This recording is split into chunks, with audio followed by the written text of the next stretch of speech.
What is up, everyone? Welcome.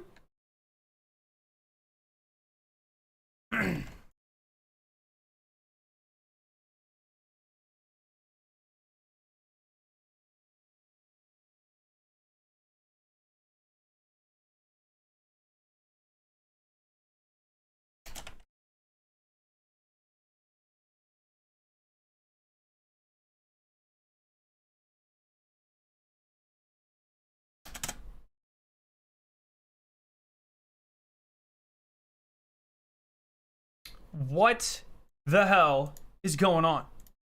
How is everyone doing? Oh my goodness. There's so many beautiful people in here. Hype dog time. Hell yeah. Guys, this shit was nuts. So a couple of updates. The the end of season event did not happen today. The end of season event did not happen today, unfortunately. So it might happen next Tuesday, or if you remember the Almighty event happened on Saturday the 6th, and the new DLC launched, I guess it would have been Arrivals, launched the 9th, the Tuesday. Is that right? 876. Yes. And so they have done end of season events 3 days before a launch before. I just don't think they would do that. I have such a hard time believing they would do that. But they might. So, I would say we obviously have to get the end of season event sometime in the next 2 weeks. I cannot believe it wasn't today. I guess it'll probably be next Tuesday, but who the hell knows? Another update. So if you guys have been following the ARG stuff, if not, I have a video on it. You should go check it out. You know that Bungie.net/circles has been offline, but today it went online. And it's just this kind of waiting symbol here. But what's really interesting, something that I noticed earlier today, is that if you take, so this is the logo that they're using for the hidden, for Ikora's hidden in the ARG and all the new lore. And so this website will go live at some point, is my point there. But that symbol that they're using for the hidden, watch this. I just noticed this earlier today. If you take it and you just slide it over like this, and then you do this,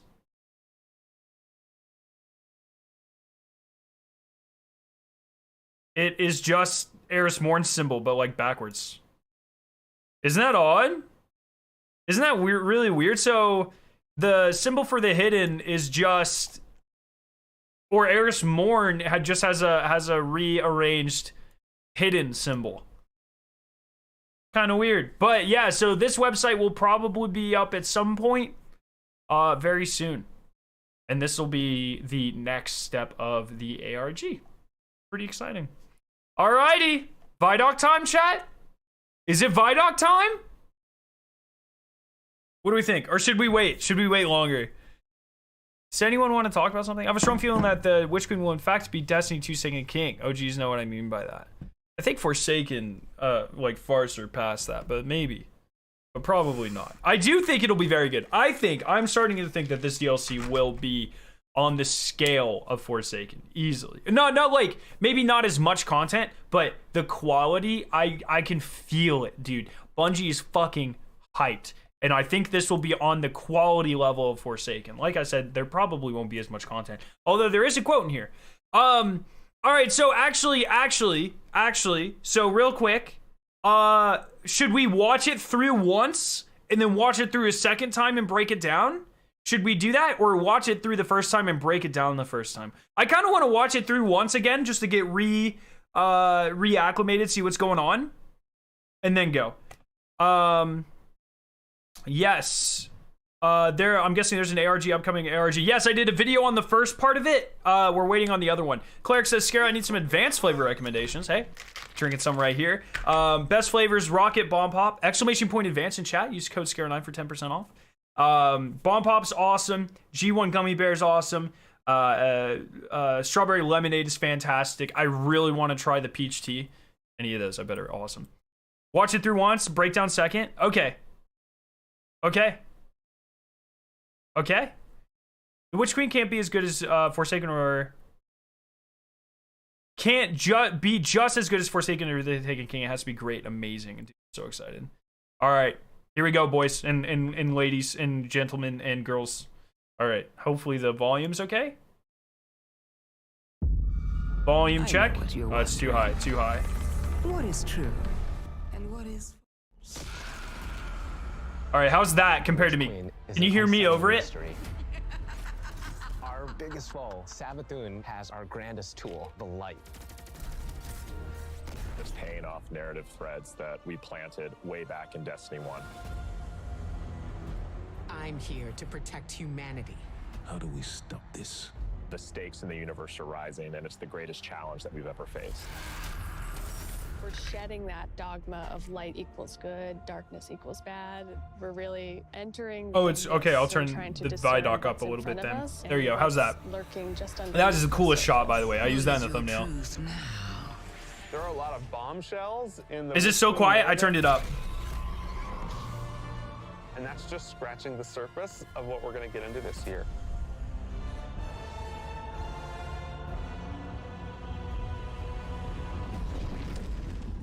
Better? Still too quiet? Season of the Risen is chapter 1 and the beginning of the end for the Light and Darkness saga.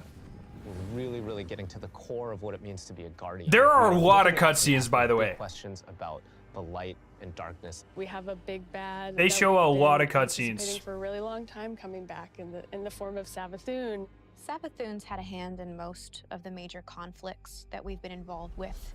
We've heard about Savathun for years and just bits and pieces, and then like you see it slowly building over it's good until we come to this huge critical point. There you go. Savathun's no longer just someone you hear about. She's not just interfering in little ways. So this looks like this is part of the Exorcism. This is really cool. I love how they showed this. Savathun, the motion capture in his garage. We wanted to make her feel imposing and very regal and dancing through motion in some way. The light offers us a fresh start. She's very manipulative. She is That's very awesome. Ethereal, but she also has like that creepiness to her as well.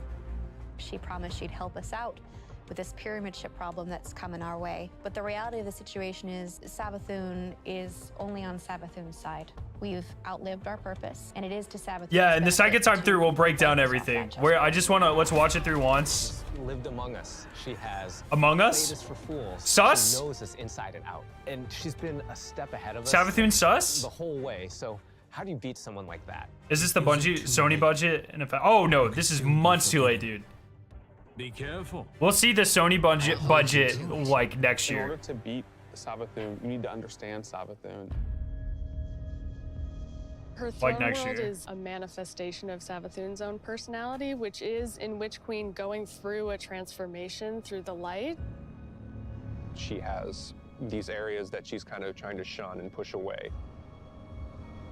Above us. It's much more atmospheric. Dude, I'm telling you, the throne world is going to be my favorite destination. It looks so gorgeous. Everything is perfect. It's a lot more open and look at this. It's definitely brighter. It's definitely more lively. Even the small things like the spider webs and stuff, like, oh goddamn. It's very pretty from far away, but as you get closer, it's not really what it seems. It's very unsettling. You're looking at shapes, you're looking at these things within the world, and you're not entirely sure what they are, and you have to get close and you have to investigate. What's really going to be exciting for players is that they're going to get to play that part of psychic detective, trying to solve the many mysteries of... Sorry. We'll do a breakdown the second time, but one other thing I really like is how every Vidoc we see like more and more like new Bungie people. Like it seems like there's a lot of young people rising through the ranks of Bungie and really making an imprint. And I feel like you can really see that in the quality of the game and how a lot of the game is expanding and we're getting like different story beats and stuff. And I personally really appreciate that. I think that's really cool. I think it helps keep things more lively when you have a lot more people involved on an upper level, right? And so on each of these, yeah, there's the moth. Look at that. That's the exact moth we need. Each of these Vidocs where we get to see more and more new people, I think that's really cool. So the throne world. I just wanted to say that because that's not really part of the breakdown, but Witch Queen campaign, I think. wait, is that guy wearing wait. I'm not supposed to be doing the breakdown. That guy has a ball on his head. That guy has the Traveler mask on his head, bro. Witch Queen campaign, I think, is probably the most ambitious campaign we've made in a very... Oh, one more thing. Okay, I'm so sorry. I'll stop stopping it this first time. But I was telling my wife, like, dude, I want a shirt like that. Like, how crazy? Like, obviously, like, I couldn't pull that off, but that's all. She has fucking dragon scales on her arm, dude. That's dope. She's got like the crow drip going on. That's cool as fuck, dude. Why do like girl clothes are so much cooler than guy clothes? Like, just like straight up. I'm like, just straight up. Like, look at that. What do I get? Right? I get a fucking hoodie and jeans, dog. So sorry. I just want to keep going. But that shirt is sick, by the way. A long time. We're building the Definitively Destiny campaign, so leaning into the journey you can find in exotic missions or the mechanics you might find in... My boy Hops, he's awesome. He used to do a lot of raid stuff. Your way through, you have to figure out, like, hey, what do I need to do next in order to get to the end of this? We've got Savathun, right? The Queen of Lies. So this campaign is full of surprises. Savathun has all these abilities, and you got to make sure that all of the abilities of the bosses would be something worthy of her. And as I kept thinking about this, you know, I can't wait, dude. Savathun. We've also added the legendary difficulty, which is called Become Legend. It's not for the faint of heart. It's gonna be loaded with these moments that are gonna be frustrating, almost like teeth gnashing, but when you get through those encounters, you're gonna feel like... What is that? Okay. This was really confusing me. What is this blue bubble, by the way? The Eris necklace is something they've sold for a while in the Bungie store, or a while ago. Is this an eye tracker? Rewards, yeah. I think it's an eye tracker. Yeah. Why? Why would they include that? I guess it's like a playtest. If the Witch Queen is the psychic, that really threw me off when I watched it the first time. Then Season of the Risen is that same detective throwing on their flak jacket and defending Earth from the Hive Guard. Dude, the environments are insane. When Savathun shows up on our doorstep with the light, the first person to lend us help is Keitel. You want us to hit them? Yes. And me. Hit me, please, Mommy Keitel. She's got this light suppressing technology that the Cabal were using in Season of the Chosen, and now she's going to help us use that against the Lucid Hive.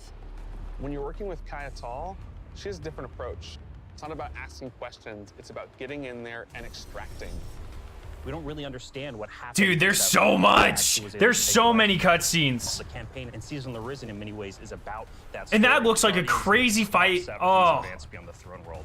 And Savathun poses an existential threat to everyone because she basically has an undead army. Keitel picks up Scare and eats him like a scion. Do I have to pay extra for that, or? First time in the game fighting other light bearers. Looks like Scarlet keep it backwards. Oh, I'll go back and check it out. Light bearers that have much more. By the way, I want that drip, dude. That hunter looks, or the acolyte looks so good. And they brought my guy Dave Samuel back. You immediately make that connection, like, oh, they are using my powers against me. As soon as we see the knight pop its super and it has 2 shields, you immediately are like, oh yeah, I see that connection, and then it's like, and then you're like, it hits. That guy has to be so fun to work with. An amazing experience. The Guardians themselves kind of I get so much joy listening to him talk about the game. The acolyte, when that character casts, does very similar thing as the player, like the arc wizard. The sparks go out. It's ready to go. Okay, one more thing. I wonder if he has to know that we love his sound effects, right? Like, it's been a running meme in the community for years at this point, since Taking King. And so he has to know. Do you think he feels obligated to do that? Like, I really hope he isn't like, he's like, all right, gotta record a Vidoc, I gotta do some more sounds. I hope, like, my headcanon is that he loves this game and his job so much that he's always just so ecstatic, and that's like his first reaction. You know, they did make an emote dedicated to him. I really hope that he's still, like, he seems still, like, super passionate. I hope he's just not like, oh, fuck, gotta do more noises, you know? Like, man, that guy's awesome. He's awesome. Yeah, he is the guy that mode is based off of. Part about it, if you're not paying attention, you are essentially going to have to play that fight over again. If you're successful in taking down one of these hive units that are wielding the light, you actually have to go up and kill their ghosts. That was like one of my favorite things that we were able to do in this game, is just that moment where you crush the ghost. It's kind of that shriek, I'm sorry, I know the breakdown's the second one, but that shriek is awful, dog. The poor ghost like whimpers. That moment where you crush the ghost. I feel so bad. A ghost is your companion, and now suddenly you have one in your hand and you're about to crush it. The first time it happens, like shrieks, dog. No, don't do this to me. Am I doing this? Should I be doing this? I have a ghost. Yeah, exactly. Yo, the eater, thank you for the sub. Look, I don't like the ghosts either, but those shrieks are awful, dude. And so we're gonna need better, more powerful weapons and tools to fight against that threat. We did a bunch of work early on looking at various different types of weapons we could add to the sandbox. We wanted to introduce a special weapon archetype that was effective more at a middle range, but also had these kind of additional roles associated with it. This looks so good. The Glaive is a projectile weapon, and it is a shield, and it's a melee weapon. We wanted to keep that experience. I love the Glaive animations. They look so smooth. Get when you're using a sword because the camera is so much further back. Notice it does, like, each swing does kill more than one. With a Though. slower moving projectile. Oh, and there's the moth. That's something to these weapons fall is back about when we break down. I leading didn't see that the and first compensating for time. the speed of the projectile and anticipating that. If you're in a really difficult encounter and one of your teammates dies somewhere out in the open where you normally wouldn't be able to get to them, you can bring that shield up and actually get the revive and then fall back. That's pretty cool as well. Glaives originate with Savathun. Are there friendly hive ghosts? trying Maybe. to steal an extremely powerful weapon for her own use, and You think Shiva will be players part of the will seal use scene? If the not, when do you think weapon she'll crafting show recipes up? that they find throughout the I think- campaign in order to reconstruct this Um, incredibly powerful. I think Shivu Wrath will be like a minor part of the campaign. Like, I think she'll be name dropped a couple of times. I do not think she'll be a major part of this campaign. I think we'll see more of her leading up to Lightfall. And incredibly Or Final Shape even, because Final Shape's more of a hive concept than a put dark. together your Glaive I guess they're the campaign, same thing, you kind just of, get a but taste that that's what you they've wanna always do been more for associated with the hive, in rest my of the opinion, weapons that you get. or my Weapon understanding. crafting lets you target a specific role. This is and go and build awesome. that, and you know how long it's going to take you. I think to it's get really interesting. So that's Chris Proctor, right? Is this Chris Proctor? Yo, Delore, thank you so much for becoming a mother chicken. Love your face. Oh, let me make sure. His voice sounds like Chris Proctor. I don't know his face, but I know his voice. They never credit him. They never say who he is. Get your rock off my map. I think this is Chris Proctor. Thank you guys. 1 second. I'll read that in a second.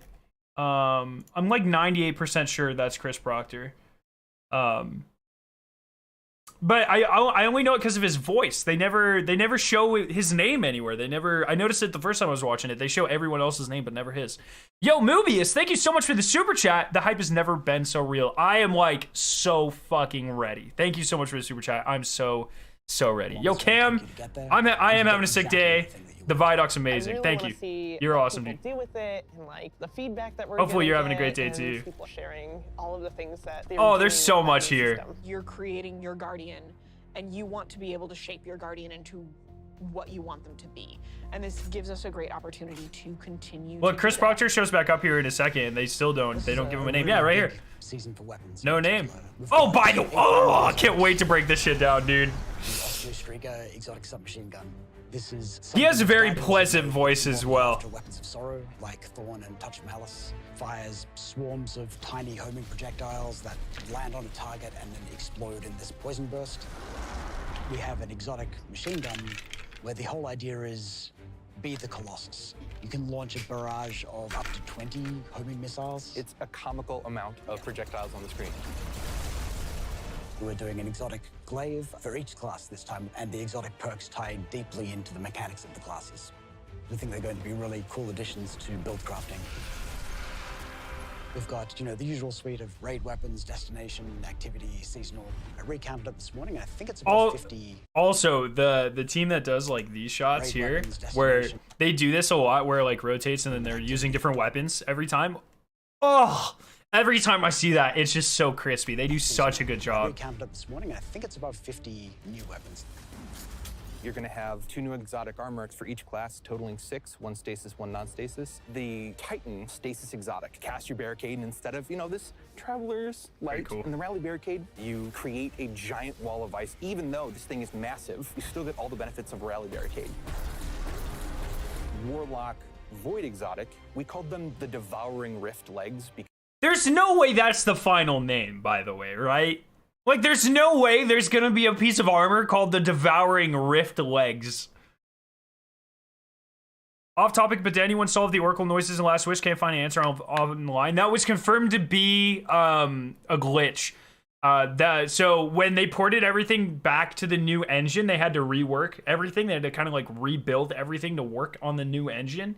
And that was around the time that was at the same time when they brought Vault of Glass back, and I'm just assuming something defaulted or something, but that is a bug.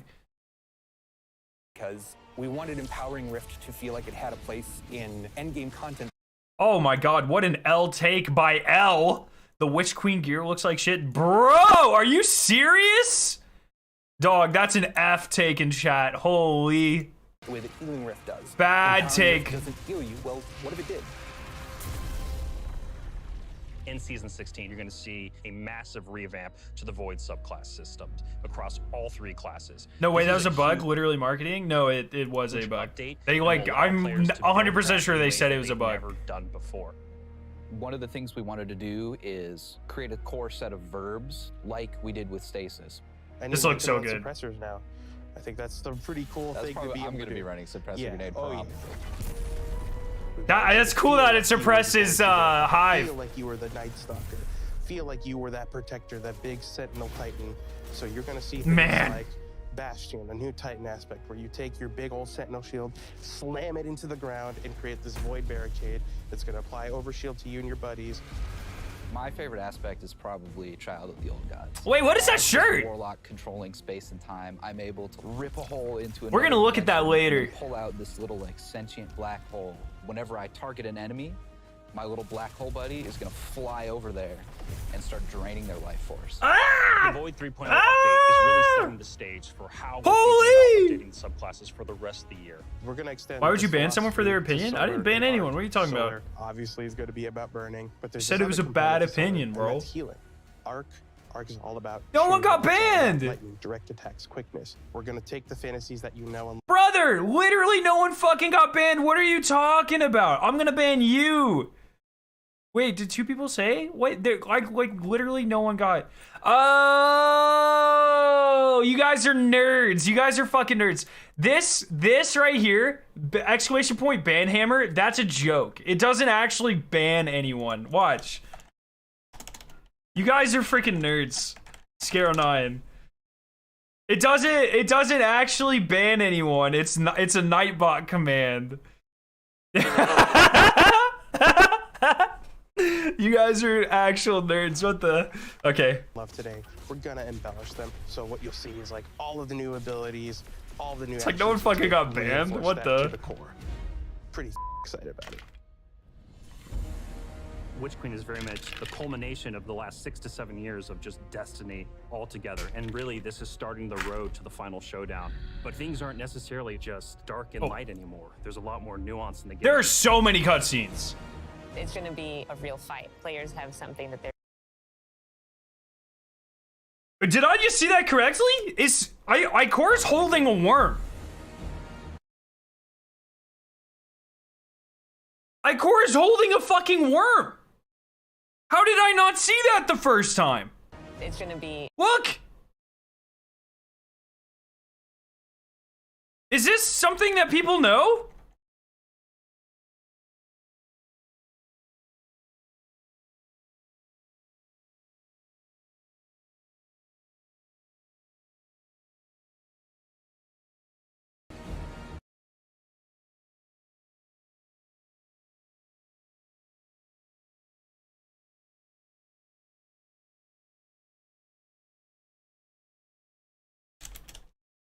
It's the face looks kind of weird compared to Worms because it has a mouth.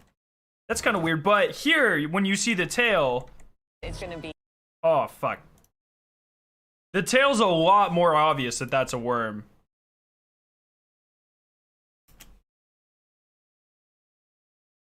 See, look, the tail. It's got the two hive things. Here's the face.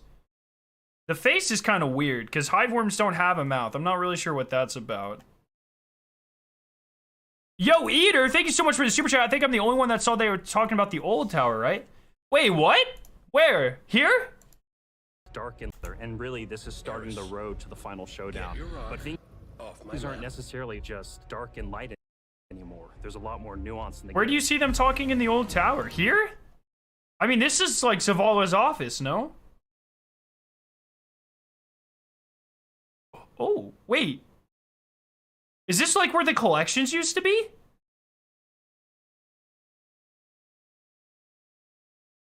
I don't know if Zavala's office drops down like this, but it does look like in Destiny 1, like Eris used to stand right here. This hallway used to be way longer if that's what you're talking about. If you're talking about this is like the old Vanguard room where this used to be the table and the collections used to be like here and here, it's not exactly the same.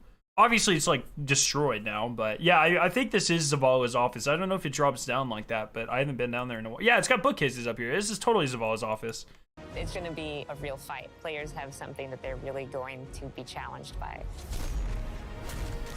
Oh, I missed some subscribers. Thank you so much. Everyone that's super chatting, thank you so much. Love your faces. I can't wait for everyone to find out what's been going on with Savathun. Yeah, I can't wait to find out. You Guardians are so clever, aren't you? From the throne world to the campaign to the customizable build crafting, it all comes together to make Destiny feel really new and fresh. We've got more Destiny coming this year than any other year before. Okay, that quote, that's a fucking gauntlet throw, guys. Let's just listen to that quote one more time. One more time. New and fresh. I'm gonna turn on subtitles. We've got more Destiny coming this year than any other year before. We have more Destiny coming this year than any other year before. What? Turn up the volume on the video? Everyone else said it was fine. Fellwinter, is it still too low? I can turn it back. Chat. Fellwinter, thank you so much for becoming a mother chicken or re-upping. Scare, I'm so dumb. It took me this long to realize that Savathun is a moth because he's attracted to the light. There you go. Pretty awesome, though. Thank you for re-upping. And yeah, I'm so excited. More Destiny this year than any other year before. Specify year, not expansion. I mean, that's fine.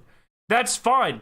Think about how much content the year Forsaken had compared. I mean, I'd say like last year. What do you guys think? Like, if you take Forsaken, Season of the Black Armory, Season of the Drifter, and Season of Opulence, and you compare that to Beyond Light, Season of the Hunt, Season of the Chosen, Season of the Splicer, Season of the Lost, 30th anniversary. What I would say, like, last year had like, let's say like 75-80% of the content of Forsaken. Like, what do you guys think? Like, what ratio of content last year? Like, content. I'm not talking about quality of content. I'm talking about amount of content. How much content do you think this last year in Destiny's had? The Beyond Light year of Destiny's had compared to Forsaken? Probably about like 75 or 80%, right? Like, would you go? I don't think it would be less than that. It's really hard to draw like a way less, like 60%. I don't know what you are playing, Noah, but we're playing very different games, dog. I could see maybe 70%, like 70 or 80%. It'd be hard, right? Like, it's hard to quantify that. But I mean, we can just like do a rough estimation, right? 2 patrol zones with Forsaken. We got 2 patrol zones this year, right? We got Europa and Cosmodrome. We got in Forsaken's year, we got 3 raids. This year we only got 2, but we got 2 in Forsaken. We got 1 dungeon. This year we got 1 dungeon. For 3 seasons and a full expansion back then. 4 seasons and a full expansion here, but Season of the Hunt doesn't really count. I don't like 10%. Nah, dog. Less dungeons? Nah, Forsaken only had 1 dungeon. Forsaken only had 1 dungeon. And this year had 1 dungeon. We got 2 dungeons this year? No, we didn't. No, we didn't. Yeah, I know. Grasp of Avarice is the 1 dungeon. What's the other dungeon we got this year? The previous dungeon was Prophecy, which was in Arrivals, which was Shadowkeep year. We only got 1 dungeon this year, guys. Prophecy was reworked. Dude, that doesn't fucking count. Nah. Both years gave you 1 dungeon. Yeah, PvP content was way less this year. Way less this year. That's fair. That's absolutely fair. I no contentions there. We did get a reworked Trials this year. Was that this year? I think reworked Trials this year. We got Adept Weapons this year, I think.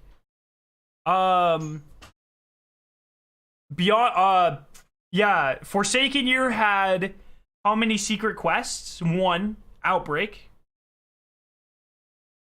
This year had 0 secret quests. Beyond Light had Niobe Labs. This year had nothing like that.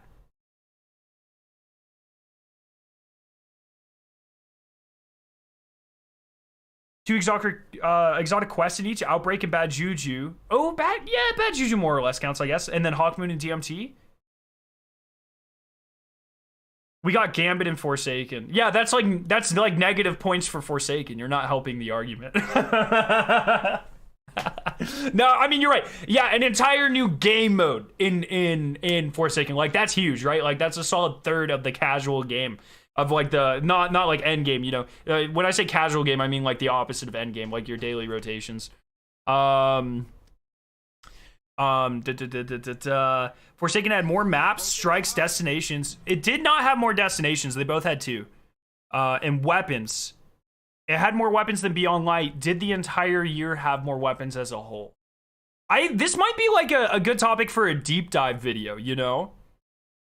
Definitely had more strikes. Definitely had more Crucible maps. Destinations were the same. Forsaken had Tangled Shore and Dreaming City. This year we got Europa and Cosmodrome. Same amount. Not real a new. It's a reworked thing, which is, you know, that's a fair argument, but it's still objectively the same number of destinations. Was Whisper and Shadowkeep? No, that was Warmind. Yeah, 1.25. Less Nightfalls the past year. Yeah, less strikes. I mean, with the added weapons that we get from, like, you know, like Nightfall drops, we get 3 a season. All the Vault of Glass weapons, like, they might be closer than we think. I don't know. I'm gonna go through, and I think I'm gonna do like a video breakdown on like how much content that entire year had, and try to see that, because I want to say 65%. That seems too low. I think 75%, 80%, somewhere in there is like a good estimation. Once again, not talking about quality. I'm talking strictly about. Yo, Liam, thank you for subbing. I'm talking strictly about quantity, not quality. Quantity. Very important things. You have to separate your feelings on like how you felt about things, and you have to talk more about what we actually got, you know? There you go. Do you think Witch Queen will live up to its hype? I think so, yeah. I feel like 60-70% max. That just feels so low. I personally feel like that's way too low. Like, what did Beyond Light not have that Forsaken had 30% more of? Like, that's fucking crazy, dog. Like, I don't think so. I don't think so. I really don't. I don't think so. All right, we're gonna keep going. We're gonna keep going. Raids, if they had one more raid. One more raid is not 30% more content that this entire year had, right? There were fewer weapons in Beyond Light, yep. Beyond Light did add a whole new element, added 3 new subclasses, I guess. Whereas Beyond Light added 9? We've woken the hive. Yeah, Beyond Light would have added 9 new subclasses. So, or sorry, Forsaken would have added 9 new subclasses. One was a layer too. Technically, Crown has never been called layer, and I don't care. I don't rank raids based off if they're determined to be a layer or not. That's a dumb classification that does nothing but provoke cognitive dissonance. At about 455 in the Vidoc, there's a gray scorn with weird black armor. All right, we're going to go back through and we're going to start breaking stuff down now. They're not 9 whole subclasses, just trees. Yeah, but they're 9 new supers, right? Well, most of them were new supers. Some of them weren't. Yo, Caden, what's up? I'm doing well. Question is, do you add the anniversary pack into the year, considering a 6 months extension in the year? Yeah, I personally do. A year in Destiny for me is 4 seasons. And Season of the Lost does not end until next Tuesday. And so that, to me, is this year of Destiny. That is this year of Destiny. Yes, it gets more time, and so that's kind of cheating. But that's just kind of how it works. You only added 3 classes and 6 subclasses? Beyond Light didn't add 3 classes. What the hell are you talking about? What? Am I dumb? Am I missing something? No, Beyond Light only added the middle trees, Ty. It is an unfair advantage. I mean, that's fair, but the wording, the question was, Coops, the way he worded it. Let me him say it again. Fresh. We've got more Destiny coming this year than any other year before. We have more Destiny coming this year than any other Destiny before. So that's this year in Destiny, these 4 seasons of Destiny than any other year before. And so, I mean, that means more than this last year and more than Forsaken. So, that's kind of crazy, dog. That's kind of crazy. I think I'm gonna go and I'm gonna really go through with a fine pick or a fine tooth comb is what I meant to say, and write down what each expansion, which every season came with, and really break down objectively. Once again, not talking about quality, talking strictly about quantity of content that came with each year, and really kind of try to estimate how large this last year was compared to Beyond, or compared to Forsaken. I think it's an interesting question. LGI Gaming, thank you so much for the super chat. It gets more time, but no Vicarious Visions either, or Activision backing them, so that alone is impressive for the Beyond Light release. That's true. And once again, I just want to hammer home, guys. I do not think this last year the high points of this last year were not as good as Forsaken. I think Forsaken had better points way overall than this last year. I think this last year had an overall better average. I think the quality of content on average this past year was better than the year of Forsaken. I think a lot of stuff in Forsaken was very hit or miss. Looking at you, Season of the Drifter. But I do think the highs of the high in Forsaken were a lot higher than the highs of the high in the year of Beyond Light, personally. Season of the Drifter was Destiny's Peak, bro. That is the worst take I've ever heard in my entire life. Holy fuck. Yeah, this year had more story. I'm gonna go through and I'm gonna write out everything from a quantity standpoint, not a quality standpoint, and really look at because they're talking about more Destiny. They didn't say the best Destiny, to be fair. So I want to investigate that. All right, we're gonna go back through and we're gonna start breaking shit down. So if you see anything that I miss, let me know. Oh, let me, sorry, we're gonna start over here. Season of Worthy will always hopefully be their lowest point. Brother, Season of Worthy was not worse than Curse of Osiris, and it was not worse than Season of the Drifter. I did not like Worthy, but Season of the Drifter fucked, real bad, in not a good way. It was a real bad season. Holy. The quality of the average season got better this year. That's what I'm trying to say. Like, I think there were better seasons in Forsaken, but the average quality across all the seasons or all of the content this year was higher. Although I will say Hunt was worse than Drifter. I'll give you that. Whatever. But Beyond Light was like way better. So, all right, we're gonna keep going. I know what you're wondering. By the way, Ikora's starting to grow her hair out more, so no more bald Vanguard theory, guys. And these do look really crisp. You're absolutely right. Shadowkeep was worse than Curse? Nah, dude, that's just wrong. I don't like Shadowkeep, but it wasn't worse than Curse. What is true? Very cool stuff here. False? I think it's really interesting this is a circle, as if maybe it's supposed to encompass like a Traveler? Maybe? Maybe? What do you think about that? What do you think about that theory, chat? Yay? Nay? Are these in-game cutscenes? I mean, they show the Guardians, so yeah. They anytime they show our character, I'm pretty sure they are in-game, in-engine rendered. They're not pre-rendered. I think, because you can't pre-render your Guardian's outfit, right? Unless they like force you to have this armor and these weapons out, but I'm pretty sure these are in-engine cutscenes. Thank you for the subs, by the way. We're zooming towards 100K, so if you're new here, consider subscribing. That'd be beautiful, but we're gonna keep breaking this down. I know what you're wondering. Yeah, these are really good. What is true? This is 100% a pre-render, multiple Guardians in that cutscene. Wait, I think no, pre-render is when there's not. Pre-render is like when it is fully fleshed out and we're watching like a movie. I think, unless my terminology is wrong.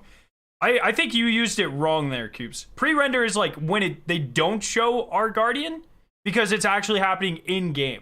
Or sorry, it's actually like we're just watching like a movie, NPCs, and it looks better because they can pre-render it. But in engine, my understanding is in engine is when they take cinematic shots using our character models in game, and that's why they're able to update stuff. Oh, okay. Maybe I'm using the term pre-rendered wrong.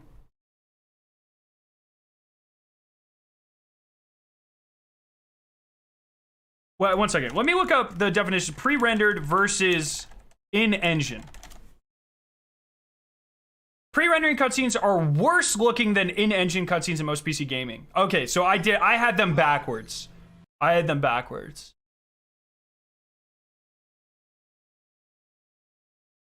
Pre-rendering is the process in which video footage was not rendered in real time by the hardware. Instead, the video is a recording of footage that was No, wait. That's what I was saying. I'm so confused. No, I think this is in-game because it shows Guardians. The Guardians are our cores hidden, not our players. Bro, that's cap. I don't believe that at all. There's no shot that's true.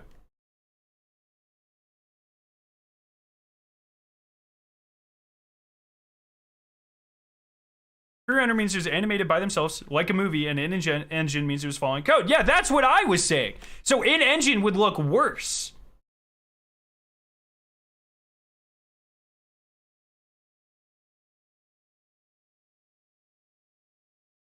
I don't know. Yeah. I would say if in-engine are rendering in real time using your character's look and information, that means they would look worse because they're not movie quality, right? Hidden, yeah, the hidden symbols on like this alchemy armor. It's over here too. Pretty cool. Compare qualities of all his office. All right, we'll check. You're wondering what is true and what is false. Yeah, it looks so good. The Witch Queen is an There are more than one Guardian, so it's pre-rendered.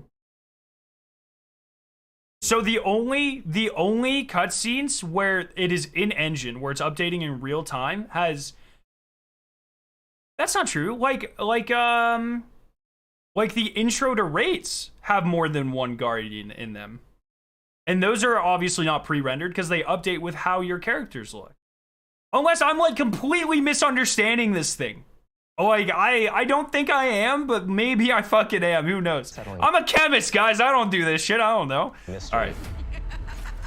Our biggest foe, Savathun, has our grandest tool, the light. Very cool. So this is a really fucking cool shot. Has our grandest tool, the light. You'll notice Osiris was in the meeting. Yeah, we'll talk about that when we get there. I love how this Titan throws up a shield and just gets fucking owned. That's awesome. We planted way back in Destiny 1. I'm here to protect humanity. So, like, this is in-game. Like, look how different it looks, right? So this is in-engine.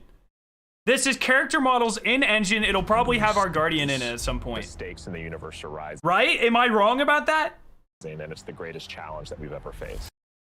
I sometimes 3D model and that looks ray traced. Seeing Destiny doesn't have ray tracing, it's Destiny is getting ray tracing, right? Like, don't we get it with the next update? We're shedding that dogma of light equals good, darkness equals bad. We're really... All right, and this is definitely pre-rendered. Okay, now I understand. So those Guardians definitely aren't going to be our Guardians then, right? Because I don't see... You can't pre-render our armor sets. Not ray tracing HDR. Oh, that's right. Yeah. Sorry. Yeah. Anyways, we'll keep going. Entering the mists and trying to discern what's in front of us and what's By the way, lurking just underneath. This is hot. I want much more of this.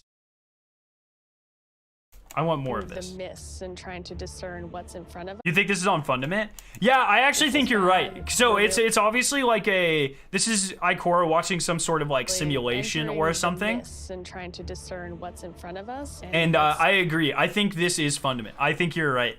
Lurking just underneath the Pretty cool. surface. What is your truth now? There are a lot of bombshells in the Witch Queen narrative. And that's just scratching the surface of what we're going to get into this year. Pretty cool. Oh, there's some numbers here. Wait, I want to see these numbers. I want to see if they mean anything. I don't think they do, but... You know, Bungie likes to hide things. Okay. Electron format, coordinates. Okay. Still, notice... No word on Bungie from how the fuck Mars is back. Mars has been gone for a year now. And never explained. And now it's got like this cool, it looks like it's about to blow up.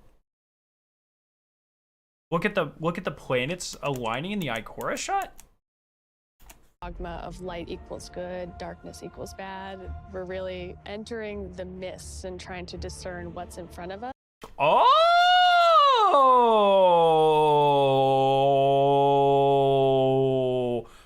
some astral alignment stuff, eh? This might be, 1 second, let's go back here. I mean, could this be the 4 planets that got taken? So Titan is gone. Titan was around Saturn.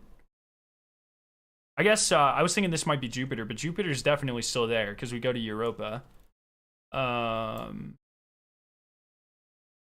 Wait, is Europa?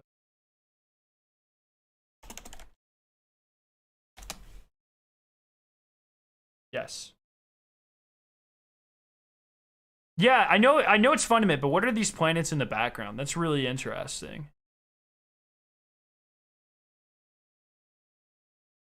Oh, does Fundament have moons?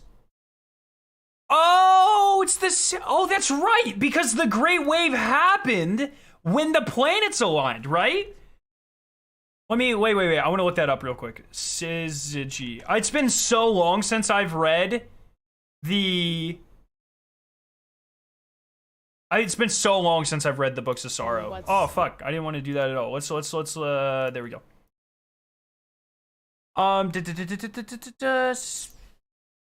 The king went mad out of fear of Syzygy, a catastrophic and artificially induced alignment of Fundament's moons that would create a devastating global tidal wave. Are we gonna fucking see that? They're really entering the mists and trying to discern what's in front of us. And Are we about to see that? Notice they're not in this one, by the way. what's lurking just underneath the surface. Oh man, I'm so excited, dude. I love Fundament has 52 moons, but a mysterious 53rd moon caused the wave. The moon was the Traveler, and you can see it in the shot. Oh, okay. Dude, anything with hive worms gets me so excited. What is your truth now? There are a lot of bombshells in the Witch Queen narrative. I can't wait! Ah! What does this say? Is this a, Steam is down. The classic Tuesday message. And that's just scratching the surface of what we're going to get into this year.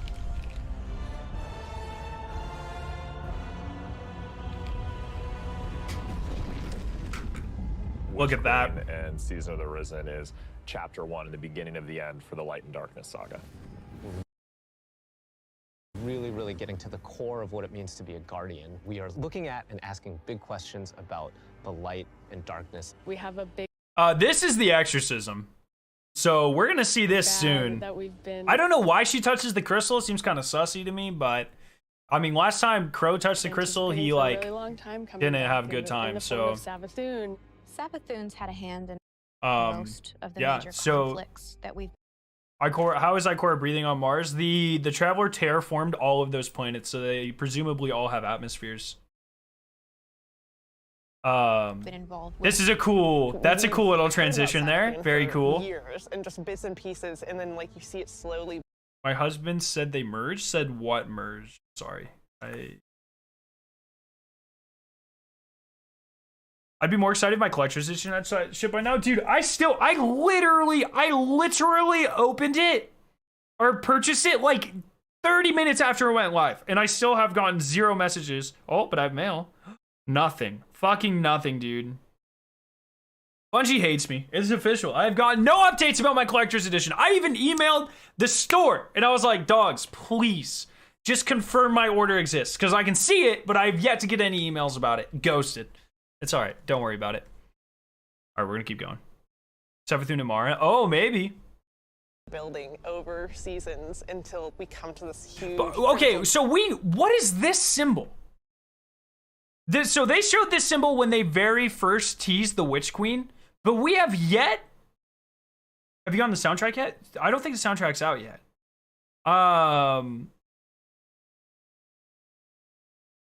Yes, Sapphic. We were talking about that earlier. You can't use it yet, but yes, it is out. They never explained what this was, and it's different than the Witch Queen symbol. So it might be Shivu Wrath sigil, maybe. Did you check your account? Or yeah, I can see that order is processing. I have the email where I confirmed that I bought the order, but I've never gotten any updates on it. Wasn't that Galron's crown? Crown of Sorrow symbols. No, it wasn't. This is the Crown of Sorrow symbol, which is kind of like the Witch Queen one, but different. Here's the Witch Queen symbol.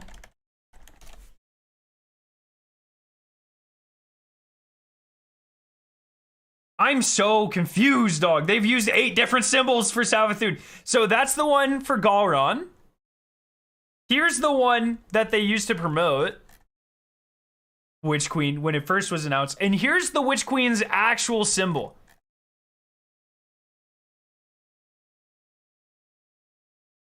That's kind of this, but flipped. But it's still different. I don't even know, man. They've used 8 different symbols for Savathun, so I don't really know.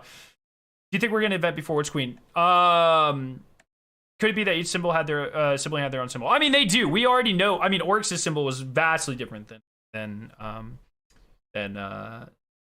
Savathun's. We'll get the conclusion quest for Season of the Lost. I hope we get a live event, but I don't know. Point. Savathun's no longer just... Changes do happen in development. Yeah, changes might happen in development, but why are they showing the old symbol in the new Vidoc? Is my point. You see what I'm saying? It feels intentional. Because this one just came out today, and they're using the old symbol. But they obviously have this cutscene. They could have just updated it. You know what I'm saying? Because the cutscene is old. You know, like, guys, it couldn't have taken too, like, I don't do graphic design, but they literally made the cutscene, which means they have the stuff to do this. Maybe that's her dark symbol, and the new one is hers after she claimed the light. Now that, Statio, is a fucking brilliant idea. That's the theory I'm going with, actually. Until we come to this huge critical point. That's brilliant. Savathun's no longer just someone you hear about. She's not just interfering in little ways. She's now ready to take center stage. Okay, so that's also the Exorcism. So we'll get more of that. One, two. I love this. This is really cool. Yo, Fernando, thank you so much for subbing. Thanks for helping us on the road to 100,000 subs. Love your face. Live event, if there is one, is Mars coming back. They have to explain Mars coming back. They had to explain Tangled Shore going away and Mars coming back. 2, 3. Savathun, she's larger than life. We wanted to make her feel imposing and very regal. And it's also really cool how far capture technology has come. That, you know, you used to have to do these things in like a completely black room with like white ping pong balls. And now my guy has rigged with like a fucking Sony Let's Go or whatever, the Sony View or whatever. He's rigged one of those and some tape on his garage door, and he completely rigged Savathun with that. That is fantastic. That is incredible that technology's come this far in such a short amount of time. Is that Neil Patrick Harris? In Game Informer video, they showed that Mars is coming back like Phobos and taking King, not full destination, but a little space. Still stuff to do. But that's not how Phobos was in Taken King. Phobos was a single mission. Also, Phobos wasn't gone. It was there. We just went there. Mars is gone. Like, Mars in the Destiny universe is gone right now. Like, there's like a black hole or some shit where Mars used to be. Like, so it's not coming back like Phobos did, because Phobos never left, and Phobos was there for one mission. If we do anything on Mars past one mission, it's already more than Phobos. So, Big Mo. Yeah, this is awesome. This guy, he's got his creepy movements down. He'd be a really good interpretive dancer, I bet.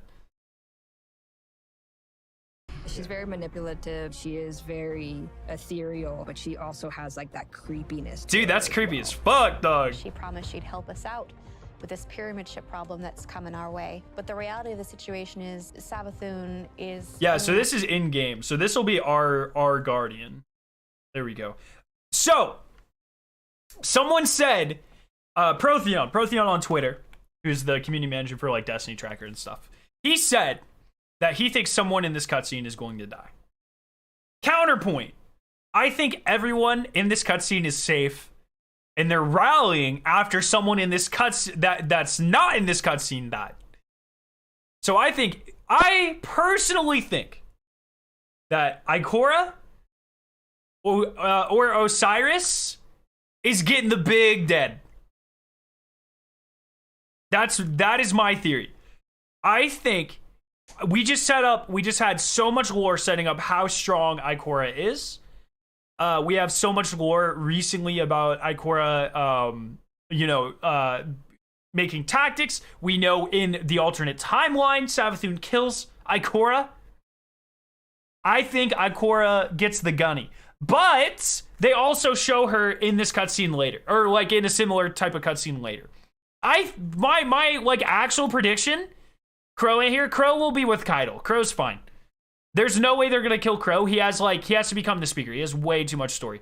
I think Osiris is big dead, and I would not be surprised if Ikora dies later in the Have you seen Cactus? They explain how Mars comes back in the Witch Queen. I have no idea what you're talking about. Mars is gone. It's gone. I'm not asking like how we get it back. I'm asking how it comes back. Yo, Yurley, thank you so much. I think Osiris is definitely dead, and maybe Ikora later in the campaign. So there we go. Ikora's beyond Zavala here. Yeah, we see her later. But I think Osiris is like big dead. On Savathun's side, we've outlived our purpose, and it is to Savathun's benefit to wipe us off that chessboard. lived among us. She has played us for Damn. Crow's in K-spot, old spot next to Amanda Holiday. Yeah, but Colonel's been there for 4 years and he's not the fucking Vanguard. I'm gonna use a little bit more to determine my my Vanguard other than their location in the tower. Like, come on. Yes, Among Us spam! Among Us! She knows us inside and out. And she's been a step ahead of us, like, the whole way. So how do you beat someone like that? It isn't too late. You can still be forgiven. Be careful. I'll hold you to it. In order to beat Savathun, you need to understand Savathun. Oh, this looks so good. This is the first time, to my knowledge, we've seen like where the swamplands go into the castle. And it looks real good. Looks really good. Also, their explanation for the difference between the different zones. We'll talk about it. My guess is that the pyramid over Mars is the one in the throne world. Savathun dragged and used whatever source of light she has to bring Mars back. Oh, maybe. Manifestation of Savathun's own personality, which is in Witch Queen going through a transformation. That's awesome. To the light. That's a really cool explanation. She has these areas that she's kind of trying to shun and push away. For the old Hive areas, it's much more atmospheric, it's very dense, it's very claustrophobic, it's spooky. Then when you make your way into the Lucid Hive area, it's a lot more open and broad. This is awesome.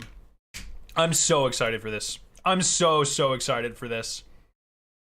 I just can't even express it. What do the red flowers mean? Fun times. I don't know if you saw this or not, but the moth in your ARG videos in the vital. Yeah. We were looking at it a little bit earlier. Keep in mind, the moth in the ARG video has to be a physical item that we can scan with an NFC chip. It doesn't matter if it shows up in game, because I can't like hold my psychometer up to the screen and scan it, right? It has to be a physical item with a physical NFC chip in order for that to mean anything. So just keep that in mind. It's definitely brighter, it's definitely more light. This is awesome also. These are like holographic spider webs. Really cool. Really cool. We want people to look at it like an impressionist painting, something that's very absolutely gorgeous. Away, but as you get they did closer, such. This will be my favorite location. Really like I have like no doubt at this point. You're looking at shapes, you're looking at these things within the world, and you're not entirely sure what they are, and you have to get close and you have to investigate. Was there a strange coin to scan? I didn't see that. Yes, there was. What's really going to be exciting for players is that they're going to get to play that part of psychic detective. All right, right here. So this is the moth they're talking about. This is the picture in the ARG.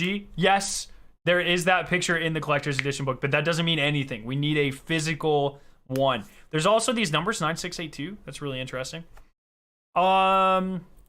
The statues in Throne Worlds are white and the ones in the Hive areas are dark. There you go. Probably never going to happen, but imagine they introduce a new activity if at any point that season needs to be reworked, kill off the vendor, and then have a new one take over. That would be kind of crazy. Maybe Bungie will ship photos with moths after the... Yeah, maybe. If it says she's trying to push through these dark spaces, does it mean that this is in her head? Which also means that those might be her... I mean, it is called kind of all in her head. That's how Throne Worlds work. Or at least it's like it represents her mind. She said that in previous trailers. What I'm wondering is if at the end of the campaign, if we kill Savathun, what happens to these light-infused areas? Or if we get the light back from Savathun, she doesn't have it anymore. What happens? She's reconstructed a large part of her Throne World with the light. Does that go back to normal? Or are we going to see like some sort of Dreaming City thing where it like shifts, or is it going to be unstable, or like what happens there? What are they able to do? You think they showed any raid clips? No, they typically don't.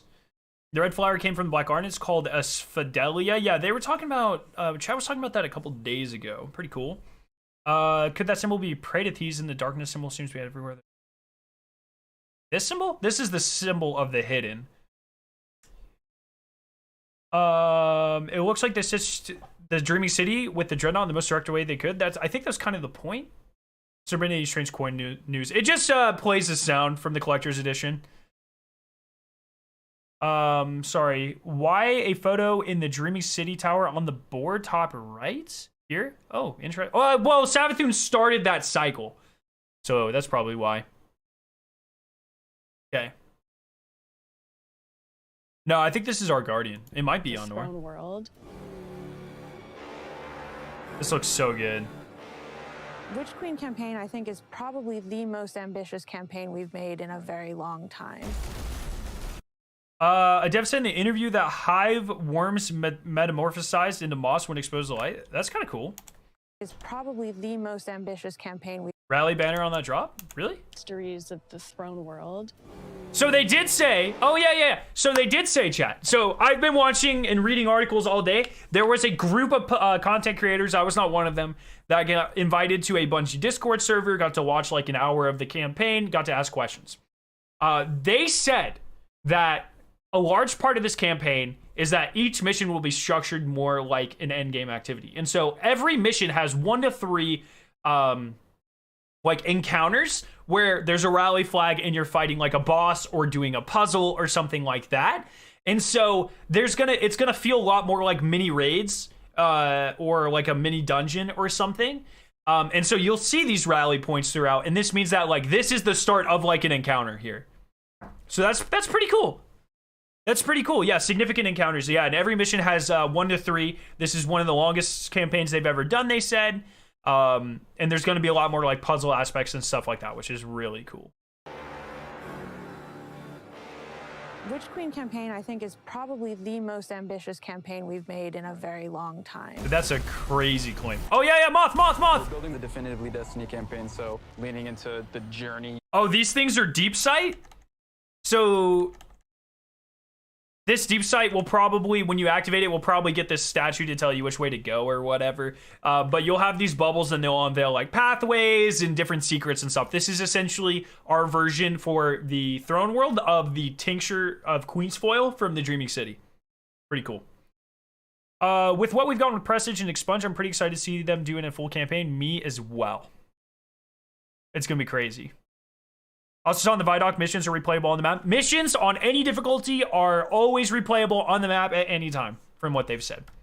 So I don't know whether to do it on Legend or not. We're going to do it on Legend Day 1. We'll talk about that when they pop up here in a second. The journey you can find in exotic missions, or the mechanics you might find in a dungeon.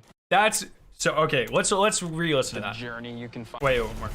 We're building the definitively Destiny campaign, so leaning into the journey you can find in exotic missions, or the mechanics you might find in a dungeon.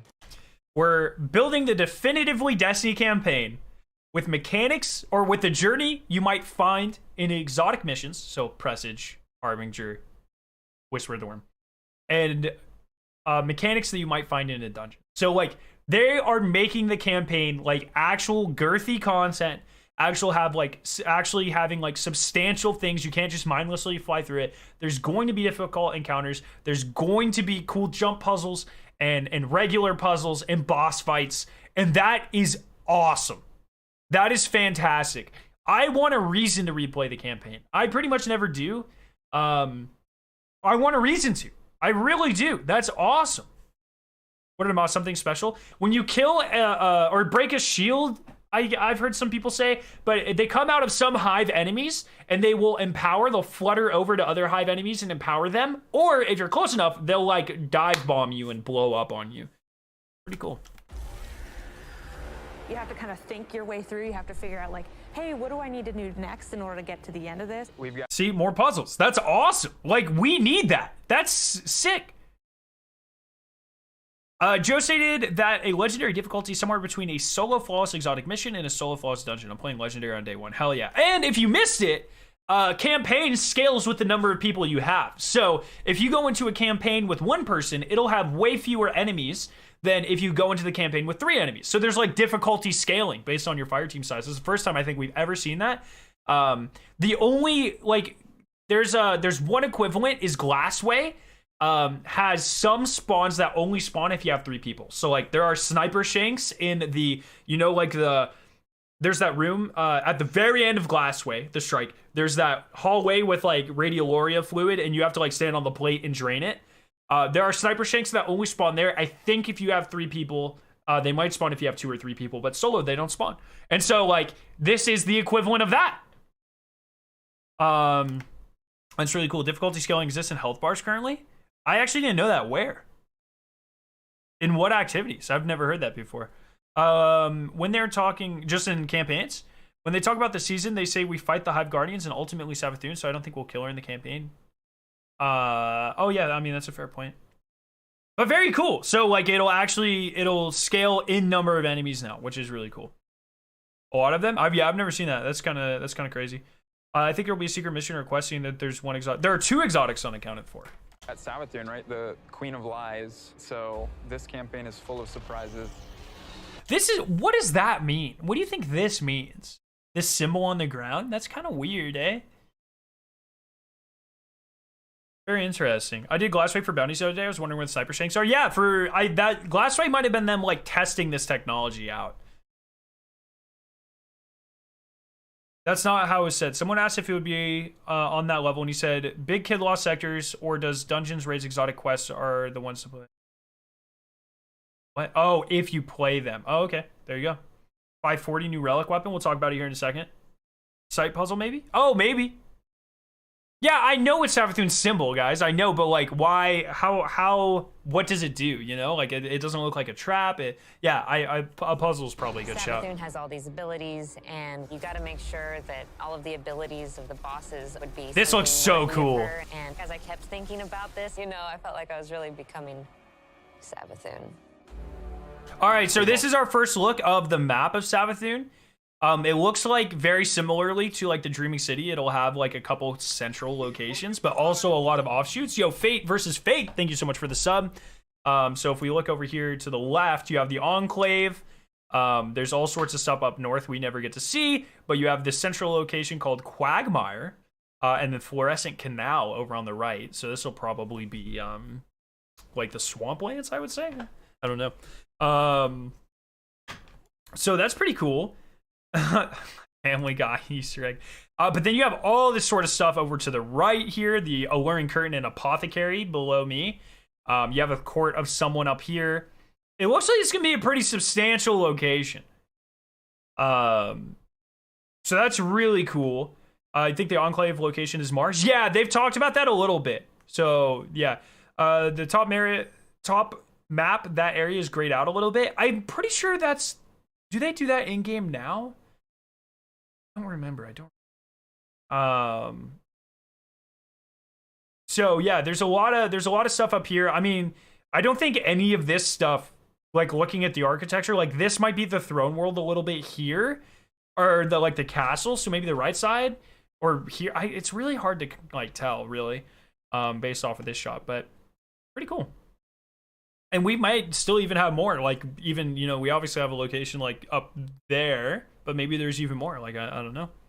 And it also has layers. Yeah, you're right. We've also added legendary campaigns at 1360. You start at 1350. So we will definitely be doing a legendary campaign on day 1. And a couple of those YouTubers that I mentioned before that I got to ask Spongy questions, they said that it drops double loot. So if you're going for the soft cap on day 1 or week 1, legendary is kind of the way to do it. The legendary difficulty, and also has this awesome screen, by the way. Very cool, dude. That makes me so hyped. It's just called Become Legend. It's not for the faint of heart. It's gonna be loaded with these moments that are gonna be frustrating. I saw something funny earlier. If you look at this Hive's name, I think it's this one. Yeah. Dude, not hashtag Hive _Trooper _display _name hashtag, dude. That's the end boss of Destiny right there. Be loaded with these moments that are going to be frustrating, almost like teeth gnashing, but when you get through those encounters, you're going to feel like really accomplished. Double rewards, yeah. As people who have worked on. Oh, I just noticed. Those encounters, you're going to feel. These Hive chests like look really dope as fuck. Look at that. Double reward. That's sick, dude. What the? And he's doing it on legendary campaign. Oh, double rewards, and he's on legendary. Okay, now I understand. And it looks like, so he's in Quagmire. Did he just load into Quagmire, or was that a checkpoint? Because he finished it. But when you get through those encounters, you're gonna feel like. Yeah, so Quagmire looks like it's actually the castle. So look at that. That's kind of interesting. Really accomplished. Quagmire's the castle, and you can see the pyramid ship right out there. So pyramid ship might be the north part of the map that you couldn't see before. Double rewards, yeah. As people who have worked on. Yo, Alenor, what's up? Lots of blues dropping on legendary. Remember, campaigns for hitting soft cap. That is expected. That's expected. Legendary, as far as we know, only drops double loot. Look at the name for the Lorenz buff. For those encounters, you're gonna feel like Hashtag F bounty bonus damage. That's pretty funny. Double rewards, yeah. As people who have worked. And I mean, it's a lot. And then here we have hashtag V600 underscore Lucid underscore Trooper underscore Lieutenant underscore display name hashtag. Pretty cool. On raids and dungeons before, being able to broaden that experience Very cool. for any kind of player who comes in is really important. If the Witch Queen is the psychic, detective, fantasy, and journey, then if legendary is only 1360, it'll be disappointing because with blues you'll hit above 1360 so easily. I would not be surprised if it scales mission to mission or with you as you level up. But a world drop is a world drop. Like, keep in mind, it doesn't matter if the activity you're doing is 1300 or, you know, a million. World drops drop on you +0 to -3. And so it doesn't matter if it's 1360 or not. The loot that you're using doesn't stop at 1360. It keeps going until soft cap. That's how world loot works. Dude, I'm so excited for this. It's gonna be so good. and Season of the Risen is that same detective. Oh, Season of the Risen, baby! Fantasy and look at this. Data said in his vid that when Hive Guardians pop super, it comes up in the feed. Yeah, I saw that. That is fantastic. Check this out. Then Season of the Look Risen at the cloak here. Looks really cool. is that Pretty cool, like 2 KP thing going on. I love those. Analyzing always, dude. I think we're about to see new Hive ships when they talk about the season. Oh, maybe. Yo, Ben Yang. Thank you so much for the sub. Love your face. The squad enemy I was talking about was a bit ago. Got weird black armor. Oh, what was the timestamp? I'll go back to it. Tell me the timestamp. detective throwing on their Notice what is that? Is that Mars? No, it can't be Mars. Oh, bro, what the hell's happening? Oh, is this? Oh, this is Scarlet Keep. That's Earth. Right? No. So it is Earth. Look, it's this is also changing. Yeah. Yeah. So, but look, this means that this is also changing to be more white, like her throne world, which is really interesting. Yo, everyone, thank you for subscribing. Love your faces. 455. Let's check out the new To broaden that experience for any kind of player Oh, this Scorn. who comes in. Oh, I see what you're saying. So yeah, this is the mission on the moon. If the Witch Queen is the psychic detective, The whole world is changing due to Savathun's corruption. It's kind of fantasy and cool. journey, then Season of the Risen is that same detective throwing on their flak jacket and defend. This is something crazy looking. Yes, this is the, oh my goodness. This is the first area in the moon from Shadowkeep. Yeah. I wonder what the hell that is. Is this light? Is it like infusing everything with light or something? That's crazy, dude.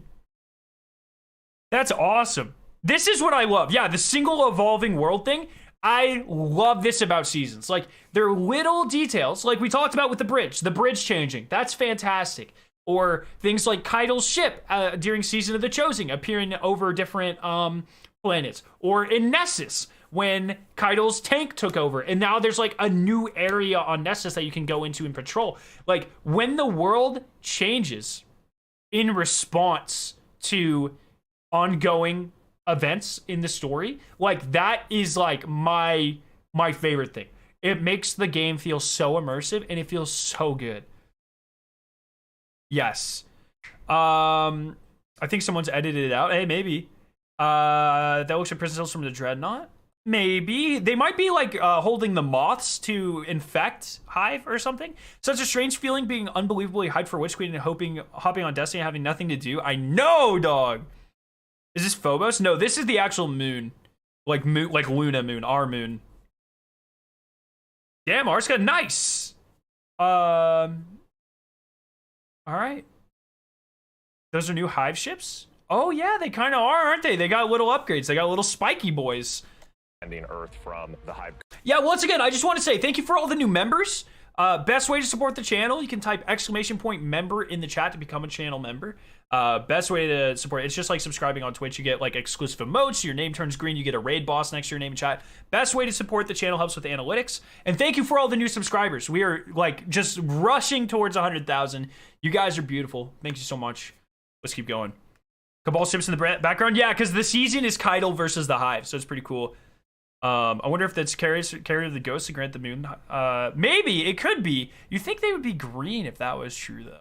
But yeah, let's keep going. Guardians and the Lucid This is very interesting. Hive and Savathun. That is not Crow's knife. That, my friends, is Petra's knife. What do we think about that? Is there some weird stuff going on there? Oh, and the ghost is a little Cabal. Oh my god, I didn't even notice that. From the Hive Guardians and the this, oh, by the way, this seasonal armor is how you do Cabal armor. This looks way better than Season of the Worthy or Chosen's armor. Looks so good. And then the little ghost is he's got little tusks. That's so cute. Does Petra die? Does Petra die during the exorcism?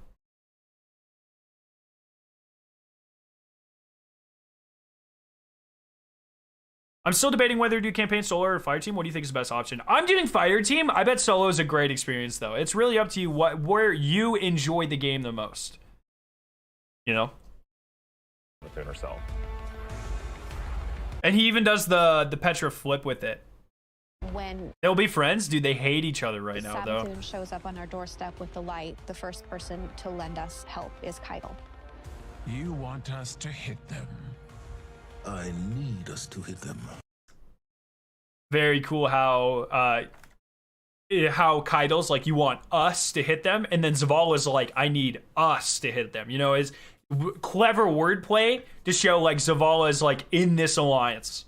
You know, really cool, like just subtle wordplay by Zavala there, and I think that'll be a really interesting part of the season. Also, we're getting so many cutscenes.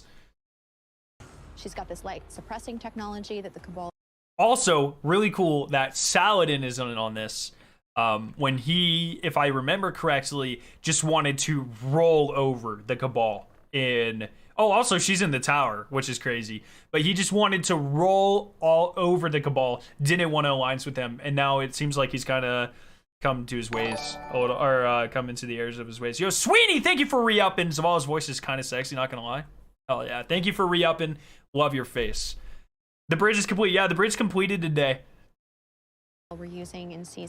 Our guardian once again. Crow's here. Of the Chosen, and now she's going to help us use that against the Lucid Hive. When you're working with Kayatal, she's. Are we supposed to pronounce it Kayatal? By the way, or did Joe Blackburn, game director of Destiny 2, who probably knows way more about this, say it wrong? He probably said it right? Like, are we all saying it incorrectly?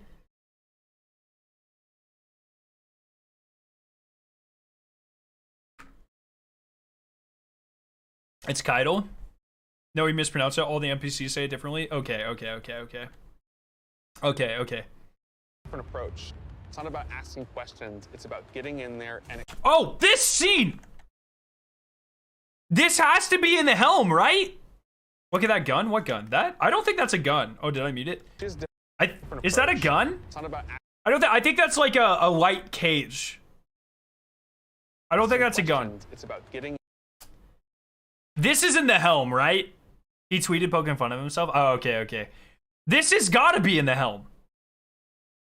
There's like a cursed thrall in this one.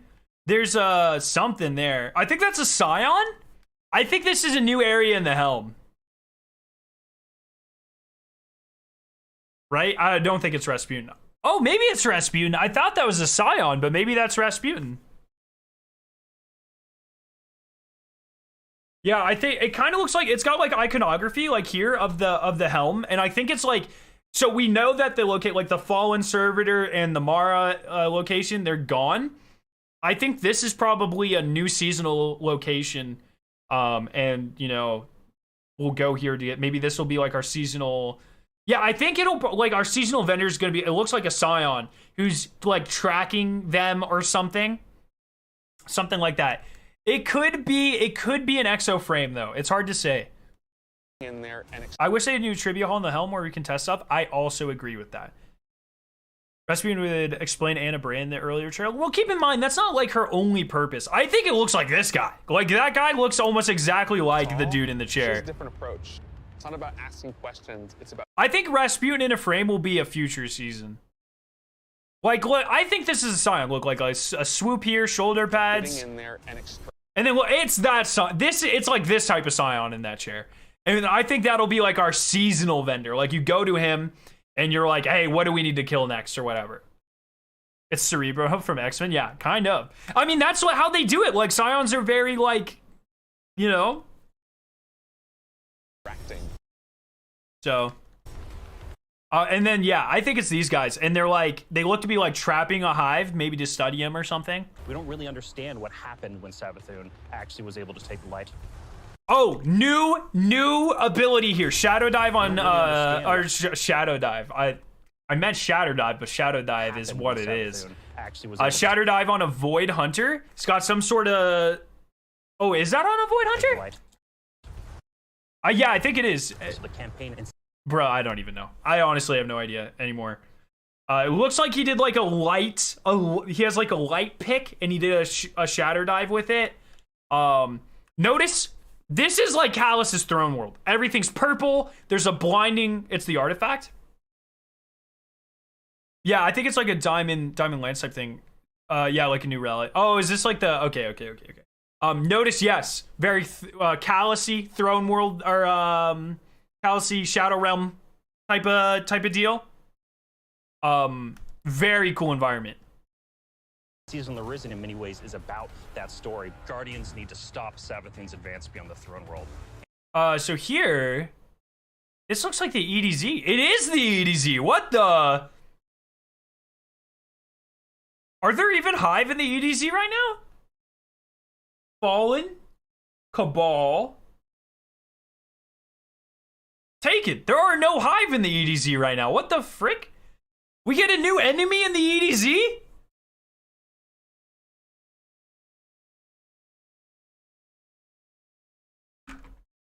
Nah, dude, this is totally the EDZ. This is 1 billion% the EDZ.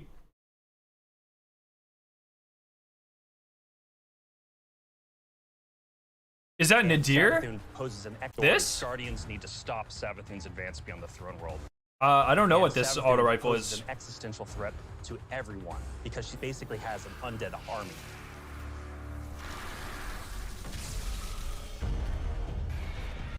It's the sludge? Yeah, that's what I was kind of thinking it was. It's like the sludge where you go to, like the Served Republic event. It kind of looked, or the, no, sorry. The other way. Yeah, that's what I kind of thought it was. Yeah, I'm also thinking, but did they say the seasonal activity was like a castle?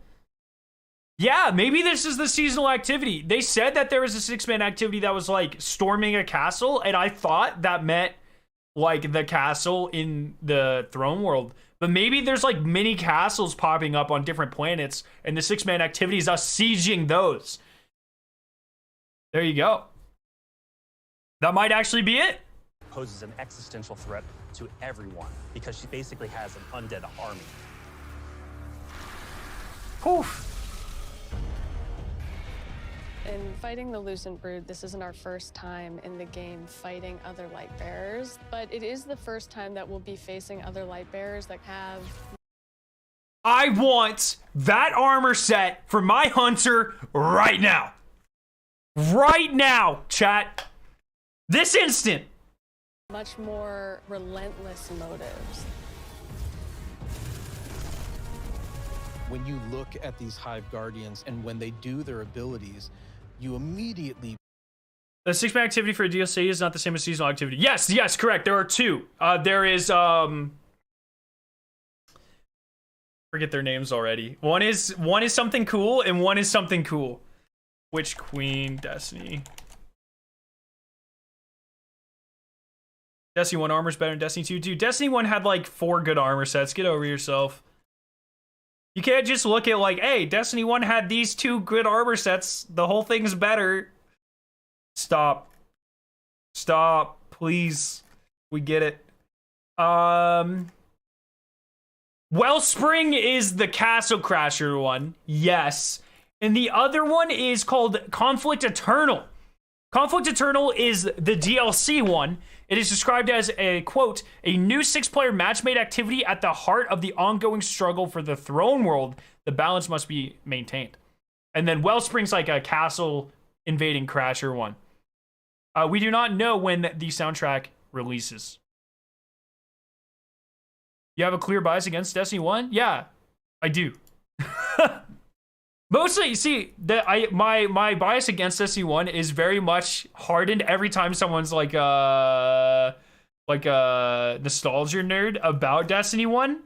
It's like everything that people are like, every time someone's like, Vault of Glass is the best raid, I hate Vault of Glass a little bit more, you know? It's like, my distaste grows every time someone has just an unbelievable, like, bad take about it, you know?